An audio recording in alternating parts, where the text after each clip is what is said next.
সংগ্রামে যৌথ মঞ্চের আহ্বায়ক ভাস্কর ঘোষকে রক্ষা কবচ হাইকোর্টের। নবান্ন অভিযানে ভাস্কর ঘোষের বিরুদ্ধে দায়ের হওয়া 3টি এফআইআর এর ভিত্তিতে কোনো কড়া পদক্ষেপ নয়, গ্রেফতারির মতো কোনো পদক্ষেপ করতে পারবে না পুলিশ, এমনই নির্দেশ দিয়েছেন মাননীয় বিচারপতি রাজর্ষি ভরদ্বাজ। সৌভিক মজুমদার আমাদের প্রতিনিধি রয়েছেন আমাদের সঙ্গে টেলিফোন লাইনে। সৌভিক, কি খবর, কি নির্দেশ দিয়েছেন মাননীয় বিচারপতি? দেখো, ভাস্কর ঘোষের বিরুদ্ধে যে 3টি এফআইআর হয়েছিল, সেই 3টি এফআইআর এর মধ্যে 2টি এফআইআর হাওড়ার শিবপুর থানায় হয়েছিল এবং একটি হাওড়া থানায় হয়েছিল। এই 3টি এফআইআর এর ক্ষেত্রে ভাস্কর ঘোষকে রক্ষা কবচ দেওয়া হয়েছে এবং আগামী 6ই নভেম্বর পর্যন্ত, অর্থাৎ প্রায় 2 মাসের জন্য তাকে এই রক্ষা কবচ দেওয়া হয়েছে। তার বিরুদ্ধে গ্রেফতারির মতো কোনো কড়া পদক্ষেপ পুলিশ গ্রহণ করতে পারবে না, এই মর্মেই কিন্তু মাননীয় বিচারপতি রাজর্ষি ভরদ্বাজ তিনি নির্দেশ দিয়েছেন।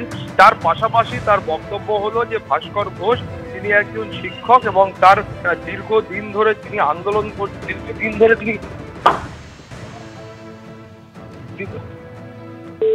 সৌভিক, শোনা যাচ্ছে না? আমাদের সঙ্গে যোগাযোগ বিচ্ছিন্ন হয়ে গেছে। আপনাদের জানিয়ে রাখি, সংগ্রামে যৌথ মঞ্চের আহ্বায়ক ভাস্কর ঘোষকে রক্ষা কবচ দিল হাইকোর্ট। যে 3টি এফআইআর তার ভিত্তিতে দায়ের করা হয়েছিল, সেই ভিত্তিতে কোনো কঠোর পদক্ষেপ করা যাবে না, গ্রেফতারির মতো কোনো পদক্ষেপ করতে পারবে না পুলিশ, এমনই নির্দেশ দিয়েছেন মাননীয় বিচারপতি। নবান্ন অভিযানে অশান্তির অন্যতম চক্রী ভাস্কর ঘোষ হেফাজতে চেয়ে দাবি করেছিল পুলিশ। 6ই নভেম্বর মামলার পরবর্তী শুনানির দিন ধার্য করা হয়েছে।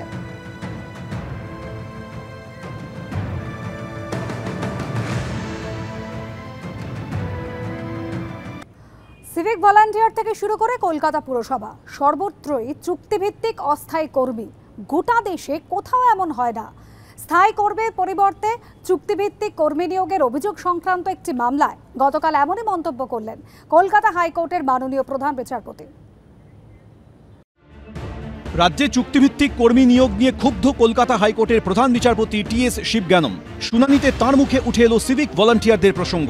স্থায়ী কর্মীর পরিবর্তে চুক্তিভিত্তিক কর্মী নিয়োগের অভিযোগ সংক্রান্ত একটি মামলায় মঙ্গলবার কলকাতা হাইকোর্টের প্রধান বিচারপতি বললেন, সিভিক ভলান্টিয়ার থেকে শুরু করে পুরসভা, সর্বত্র চুক্তিভিত্তিক অস্থায়ী কর্মী। গোটা দেশে এমনটা কোথাও হয় না, সব সীমা পেরিয়ে যাচ্ছে।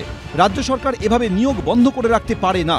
চুক্তিভিত্তিক কর্মী নিয়োগ কখনো নিয়ম হতে পারে না। চুক্তিভিত্তিক কর্মী নিয়োগ হলো ব্যতিক্রম। এরপরই বিস্ময় প্রকাশ করে প্রধান বিচারপতি বলেন, গোটা কর্মশক্তির বেশিরভাগটাই চুক্তিভিত্তিক। জেলা আদালত থেকে শুরু করে বাকি জায়গায় কাজ চালিয়ে নিয়ে যেতে অত্যন্ত অসুবিধার সম্মুখীন হচ্ছেন বিচারকরা। সবাই চুক্তিভিত্তিক হলে ঠিক বা ভুল কাজের দায় কে নেবে? 25 বছর ধরে কাজ করছেন, অথচ অবসরের সময়কালীন বেতন 26,000 থেকে 32,000 টাকা। সকাল থেকে মাঝরাত পর্যন্ত কাজ করছেন, কিন্তু বেতন 14,000 টাকা। কিভাবে সম্ভব?